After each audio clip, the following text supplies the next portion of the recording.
Hi viewers, welcome to dial sports. So India versus England ఒక రకంగా చెప్పాలంటే Indian క్రికెట్లో ఒక కొత్త ఎరా స్టార్ట్ కాబోతుంది. After Rohit Sharma and Kohli retirement తర్వాత Shubman Gill new captain. So England series అనేది చాలా కష్టం, ఎందుకంటే అక్కడ మనకి దాదాపు 18 years అవుతుంది అక్కడ సిరీస్ గెలిచి. సో మరి గిల్ సారథ్యంలో పూర్తిగా అంటే దాదాపుగా 90% యంగ్స్టర్సే ఉన్నారు. మరి ఎక్స్పీరియన్స్తో ఉన్న ఇంగ్లాండ్కి ఇండియన్ టీం ఎంతవరకు పోటీ ఇస్తుంది, అక్కడ సిరీస్ గెలిచే ఛాన్స్ ఉందా? దీనికి సంబంధించి మనతో మాట్లాడడానికి ప్రస్తుతం మన స్టూడియోలో ఉన్నారు రాకేష్ దేవారెడ్డి. ఇప్పుడు స్టార్ స్పోర్ట్స్ అలాగే సోనీ స్పోర్ట్స్లో కూడా కామెంటేటర్గా ఆయన అందరికీ తెలుసు. సో మళ్ళీ సోనీ స్పోర్ట్స్లో కూడా ఇప్పుడు కామెంటరీ చెప్పబోతున్నారు ఇండియా ఇంగ్లాండ్ సిరీస్కి. So first of all congratulations Rakesh garu. So ఎట్లా ఉండబోతుంది ఇండియా వర్సెస్ ఇంగ్లాండ్ సిరీస్? ఎందుకంటే శుభ్మన్ గిల్ న్యూ కెప్టెన్, అలాగే యంగ్స్టర్స్ చాలామంది ఉన్నారు. ఐ థింక్ జడేజా తప్పిస్తే సీనియర్లు ఎవరు పెద్దగా కనిపించట్లేదు. చాలామంది షమీ కానీ పూజారా రహానే టెస్టుల్లో మనం బాగా నమ్మకం పెట్టుకోదగిన ఆటగాళ్ళు ఎవరు లేకపోవడం. సో ఎట్లా ఉండబోతుంది? డెఫినెట్గా ఛాలెంజ్, దాంట్లో డౌటే లేదు. ఎందుకంటే మీరు ఇంగ్లాండ్లో చూడండి, ఇప్పటివరకు హిస్టరీ అంతా చూస్తే మనం కేవలం ఒక 3 సార్లు సిరీస్ గెలిచినాం, ఒక 2 సార్లు డ్రా చేసినాం, మిగతా అన్ని సార్లు ఓడిపోయినాం. లాస్ట్ టైం ఒకసారి మనకు అవకాశం ఉండే ఫస్ట్ టెస్ట్ మ్యాచ్ 5th రోజు కనుక డేస్ ప్లే అంతా వర్షం వల్ల రద్దవకుండా ఉంటే అక్కడ ఏమైనా మ్యాచ్ గెలిచి సిరీస్ గెలిచే అవకాశం ఉండే ఇండియా లాస్ట్ టైం టూర్ చేసినప్పుడు. బట్ ఛాలెంజెస్ ఉంటాయి. But on the other side మీరు ఇంగ్లాండ్ టీం చూస్తే వాళ్ళు కూడా అంత స్టేబుల్ టీమ్ లాగా ఏం కనిపించట్లేదు. వాళ్ళు ఫస్ట్ టెస్ట్ మ్యాచ్కి అనౌన్స్ చేసిన 12 men స్క్వాడ్లో చూడండి, వాళ్ళ బౌలింగ్ అటాక్ చాలా వీక్గా కనిపిస్తుంది. ఇన్ఫ్యాక్ట్ ఫాస్ట్ బౌలింగ్ అటాక్ చూస్తే. సో దాన్ని ఇండియన్ బ్యాటర్స్ కనుక అడ్వాంటేజ్గా తీసుకోగలిగితే మనం సర్ప్రైజింగ్ ఏదైతే ఇండియా గెలవదు అని అనుకుంటున్నామో, బికాజ్ చాలామందిని చూడండి, ఫర్ ఎగ్జాంపుల్ దినేష్ కార్తిక్ కావచ్చు, మైకేల్ ఆథర్టన్ కావచ్చు, గ్రేమ్ స్వాన్ కావచ్చు, నాసిర్ హుసేన్ కావచ్చు, ఫర్ దట్ మ్యాటర్ కొంతమంది ఫార్మర్ ఇండియన్ ప్లేయర్స్ కూడా ఇండియా సిరీస్ ఓడిపోయే ఛాన్సెస్ ఎక్కువగా ఉన్నాయి అంటున్నప్పటికీ కూడా మనం లాస్ట్ టైం చూసినాం కోవిడ్ టైంలో ఇండియా ఆస్ట్రేలియాకి టూర్ చేసినప్పుడు కూడా అక్కడ కూడా ప్లేయర్స్ ఎవరు లేరు, చాలామంది ఇంజ్యూర్ అవుతూ వచ్చారు రెగ్యులర్గా. ఒక మ్యాచ్ తర్వాత కోహ్లీ ఇండియాకి రావడం, ఆ తర్వాత 36 కాల్అవుట్ అవ్వడం, ఆ తర్వాత రహానే కెప్టెన్గా రావడం, నెట్ బౌలర్గా వెళ్ళిన నటరాజన్ డెబ్యూ చేయడం, వాషింగ్టన్ సుందర్, అప్పుడు కూడా యంగ్స్టర్స్ ఉండే. సో అలాంటిది సర్ప్రైజింగ్లీ సిరీస్ గెలిచిండ్రు ఇండియా. సో అటువంటి సర్ప్రైజ్ ఎక్స్పెక్ట్ చేయొచ్చు, సంచలనాలకు ఛాన్స్ ఉంది. అంటే కంప్లీట్గా ఇండియాని రూల్డ్ అవుట్ చేయట్లేదు. వాళ్ళు కూడా ఆ మార్జిన్ ఏదైతే 3-2 లేదా 4-1 అంటే 1 లేదా 2 మ్యాచ్లు గెలిచే అవకాశం అయితే ఇండియాకి ఇస్తున్నారు. వాళ్ళ అంచనాలు కూడా ఉన్నాయనుకోవచ్చు మనం. Chances are there. మీరు చూడండి, కరుణ్ నాయర్ కౌంటీ క్రికెట్ ఆడిన ఎక్స్పీరియన్స్ ఉంది, రిషబ్ పంత్కి ఇక్కడ మంచి రికార్డే ఉంది, ఒక 1+ centuries ఉన్నాయి. జడేజా ఇది 4th time టూర్ ట్రావెల్ చేస్తున్నాడు, బుమ్రాకి ఇక్కడ ఆడిన అనుభవం ఉంది. ఇంకా మిగతా ప్లేయర్స్ అందరూ కూడా చాలా వరకు ఇంటర్నేషనల్ ఎక్స్పోజర్ ఉంది. ఇంగ్లాండ్లో ఆడకపోయినా కూడా ఆల్రెడీ ఐపీఎల్లో ఆడుతున్నారు, లేదంటే ఫారినర్ ప్లేయర్స్తో ఆడుతున్నారు. Plus that to last time ఇండియాకి ఇంగ్లాండ్ టూర్ చేసినప్పుడు 4-1తో ఓడిపోయింది కూడా. సో అది కూడా వాళ్ళకు బ్యాక్ ఆఫ్ ద మైండ్లో ఉంటుంది, ఈ సిరీస్ ఎట్టి పరిస్థితుల్లో గెలవాలని చెప్పి. మీరు ఒకసారి వాళ్ళ బ్యాటింగ్ ఆర్డర్ చూస్తే టాప్ ఆర్డర్లో Zak Crawley, and then opener మన ఇంకో బెన్ డకెట్, ఆ తర్వాత Joe Root, and then Ben Stokes, Smith ఉన్నాడు వికెట్ కీపర్. కొంచెం సెటిల్గా కనిపిస్తుంది. బట్ లేటర్ ఆన్ మీరు చూడండి అక్కడ ఎక్కడ కూడా బ్యాటింగ్ ఆర్డర్ అంటే బౌలర్స్ వచ్చేటప్పటికి ఒక ఇన్నింగ్స్ అయితే ఆడే తెలిసి ఈ ఫస్ట్ టెస్ట్లో అట్లీస్ట్, ఎందుకంటే వాళ్ళు ఒక్కొక్క టెస్ట్కి వాళ్ళు స్క్వాడ్ని అనౌన్స్ చేస్తున్నారు కాబట్టి majority of the work load అంతా వాళ్ళకి ఫాస్ట్ బౌలింగ్ యూనిట్లో క్రిస్ వోక్సే తీసుకోవాల్సి వస్తుంది. ఆలీ రాబిన్సన్ లేడు, జాఫర్ ఆర్చర్ లేడు, ఇంకా మిగతా ఎవరు కూడా లేడు, అట్కిన్సన్ కూడా లేడు, మంచి టాల్ ఫాస్ట్ బౌలర్. వాళ్ళు ఎంత చూసినా కూడా ఓవర్టర్న్. అయితే ఇది ఒక రకంగా మన యంగ్స్టర్స్ బ్యాటర్స్కి అడ్వాంటేజ్గా చెప్పుకోవాలి. కరుణ్ నాయర్, సాయి సుదర్శన్ ఒకవేళ ఫైనల్ 11లో ఉంటే కనుక ప్రాబ్లం ఏమవుతుందంటే ఇంగ్లాండ్కి వచ్చే వరకు మీరు మనందరికి తెలిసిందే, ఆ డ్యూక్స్ బాల్ ఏదైతే ఉంటుందో కొంచెం ఆ స్వింగ్ని ఆ ఓవర్కాస్ట్ కండిషన్స్కి తగ్గట్టు బ్యాటింగ్ చేయగలిగితే మనం చూసాం. WTC ఫైనల్లో first 2 days 14 wickets per day.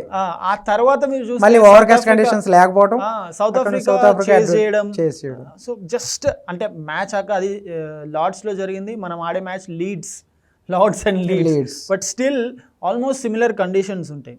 ఇప్పుడు ఆల్మోస్ట్ నేను డ్రై వెదర్ గా ఉన్నట్టుంది, డ్రై సమ్మర్ ఉంది అండ్ ఎక్కువ వాటర్ చేస్తున్నారు. సో కొంచెం హార్డ్ సర్ఫేస్ ఇవ్వడానికి, ఎందుకంటే రీసెంట్ టైమ్స్లో చూస్తే చాలా వరకు మ్యాక్సిమం 4th day వరకే వెళ్తుంది test match. 3.5, 4.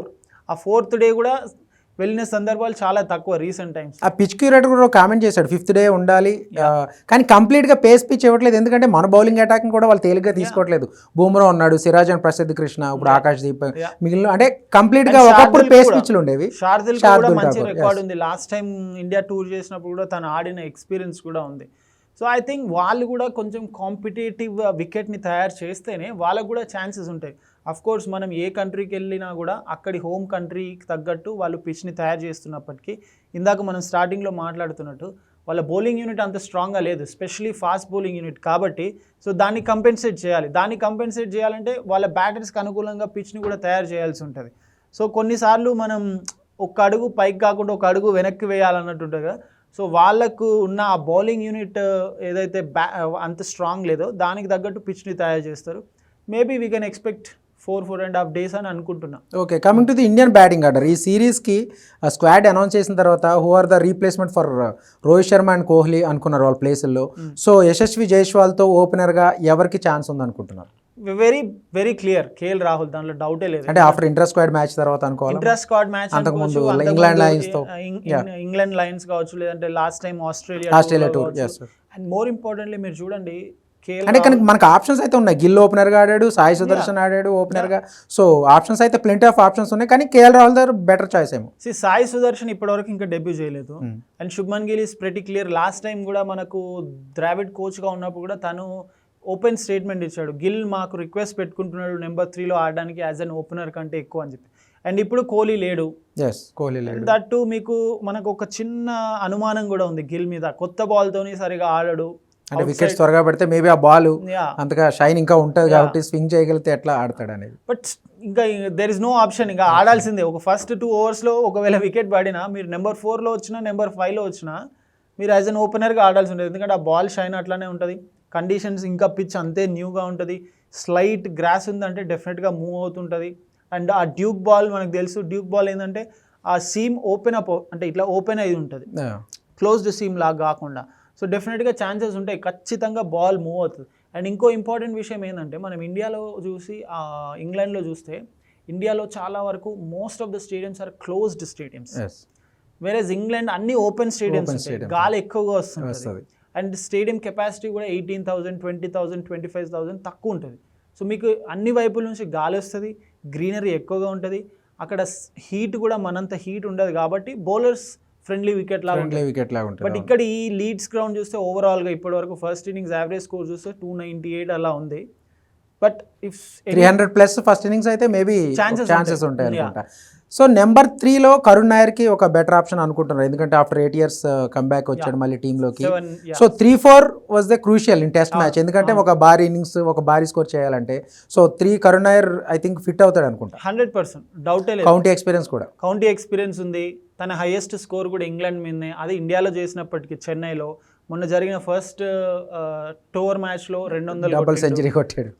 So he's in ఏమంటారు ఆకలితో లేకుంటే ఏదో అంటారు కదా, సెకండ్ ఛాన్స్ ఇమ్మని అప్పుడు ట్వీట్ చేశాడు కొన్ని ఒక 2-3 years బ్యాక్, మళ్ళీ ఐ థింక్ యూటిలైజ్ చేసుకుంటాడు. ఇంట్రెస్టింగ్ థింగ్ ఏంటంటే చాలా మంది ఫార్మర్ ప్లేయర్స్ తనకు చెప్పారంట ఇంటర్నేషనల్ కి రిటైర్ అయ్యి ఇప్పుడు చాలా లీగ్స్ ఆడుకోమన్నారు, డబ్బులు ఎక్కువ వస్తాయి, he didn't give it up.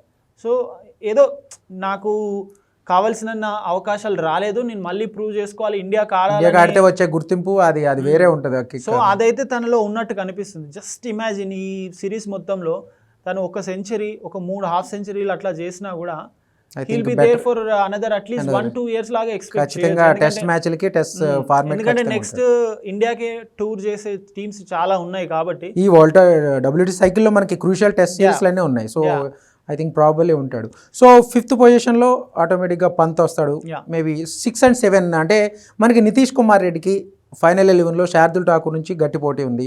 మరి ఆల్రౌండర్ కోటాలో ఆఫ్టర్ రవీంద్ర జడేజా తర్వాత మరి Shardul Thakur or Nitish Reddy. So for me కొన్నిసార్లు ఏమవుతుందంటే 2 రకాలుగా ఆలోచిస్తారు, ఒకటి ఎక్స్పీరియన్స్, ఒకటి కరెంట్ ఫామ్.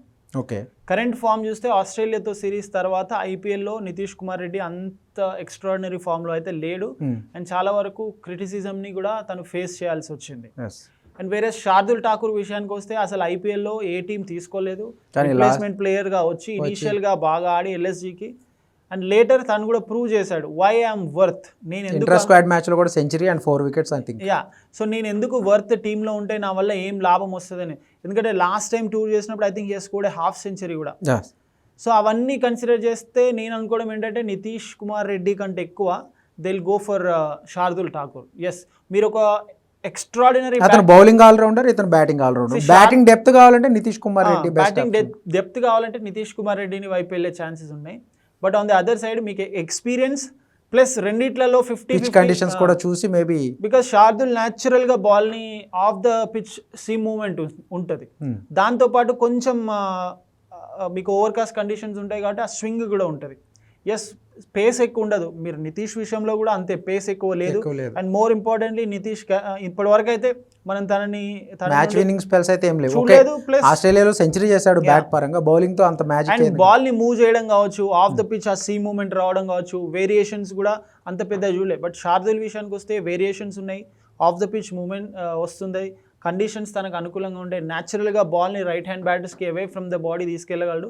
అండ్ బ్యాటింగ్ కూడా చేయగలడు. ఐ థింక్ అది కూడా తన మైండ్లో ఉంటుంది, బికాస్ వాళ్ళిద్దరికి ఇప్పుడు టగ్ ఆఫ్ వార్ లాగా నువ్వా నేనా అన్న పోటీ ఉంది కాబట్టి he'll concentrated extra on his batting కూడా.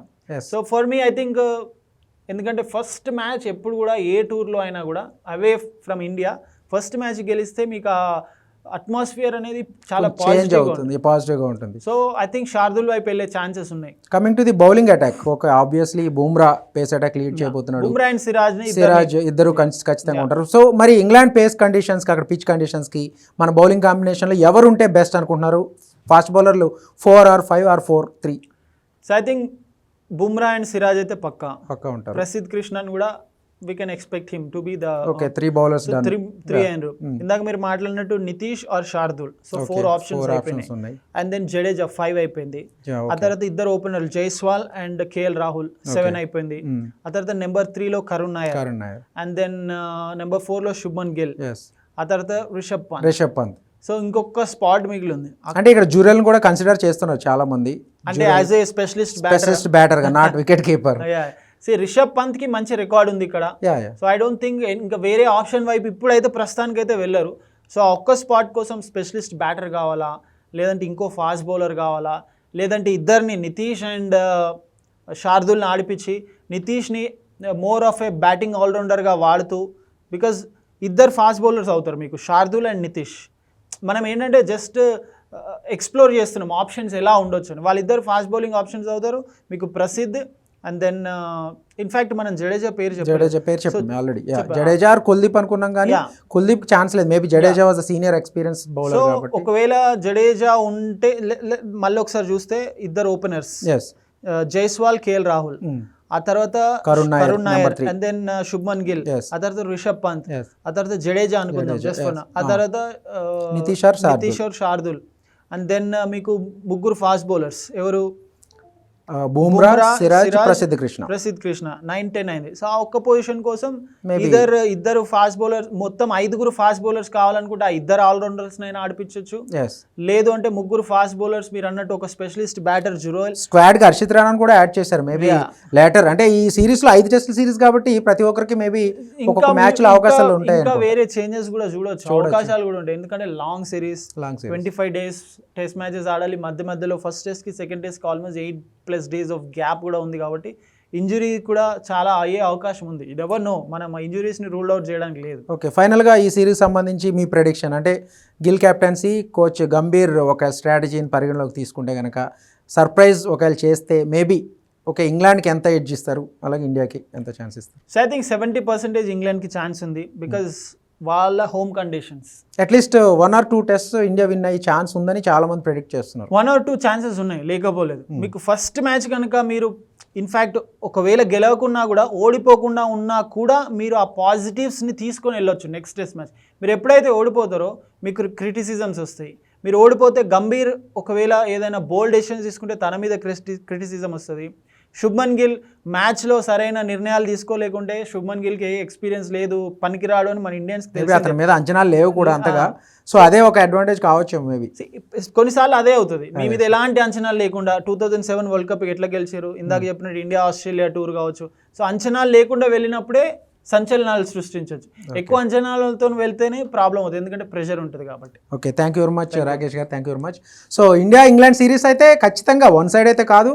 ఈ ఇంగ్లాండ్కి 70% ఛాన్స్ ఉన్నప్పటికి కూడా టీమిండియా యంగ్స్టర్స్తో కూడిన టీమిండియా ఖచ్చితంగా ఒక సంచలనం సృష్టించే అవకాశాలు అని చెప్పేసి రాకేష్ చెప్తున్నారు. Keep watching tile sports.